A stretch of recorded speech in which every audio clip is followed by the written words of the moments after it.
So Trump has pulled the trigger. The question is, what's the end game? Does the US want to topple the regime in Tehran? Do they want to disable their missiles? Or is it something different? First, let's look at what Trump's team is saying. All of them ruled out regime change. They said the goal was to destroy the nuclear program. Listen in. This mission was not and has not been about regime change.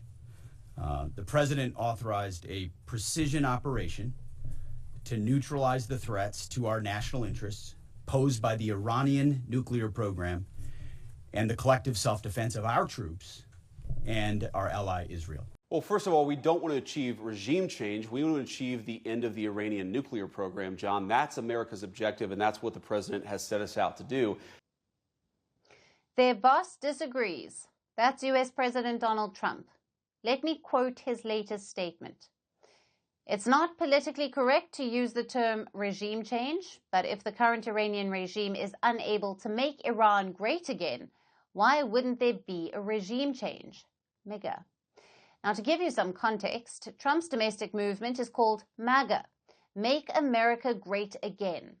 He is now calling for MEGA, which stands for Make Iran Great Again. It's an open call for regime change in Tehran. The question is, can he achieve it? We'll answer that question later on, but for now, let's look at the other possible objectives. Now, one is obviously regime change. The second is destroying Iran's nuclear program. This has not been achieved yet. Israel had damaged nuclear sites in Natanz and Isfahan, and the US hit the facility in Fordow. Trump claims Fordow was completely obliterated, but Iran says the damage is superficial. It's hard to say which version is the truth, because Fordow is located deep underground. Either way, Israel says it has set back Iran's nuclear program by 2 years. Set back, not destroyed. And that will worry Trump. He joined the war to destroy Iran's nuclear program. But delaying it may not be enough for him. So what's the solution? Now, he can either order more strikes on Iran, or he can let Israel take the lead, which brings us to the third option. Call it a win and quit. Trump allies are already calling this a massive success. If he stops now, he could appease both sides. The hawks, who want war with Iran, and the MAGA isolationists who oppose the war. Sort of like a middle ground tactic. And finally, the fourth option, use the pressure of these strikes to push Iran to the table. Basically, make Tehran give up the uranium voluntarily. But here's the problem. Trump has betrayed Iran twice. First, he distracted Iran while Israel began the strikes. Then he called for a 2-week timeout and joined the war. So will Iranians trust the president again? As things stand, it's not clear what Trump wants. If he wants a regime change, it won't be easy.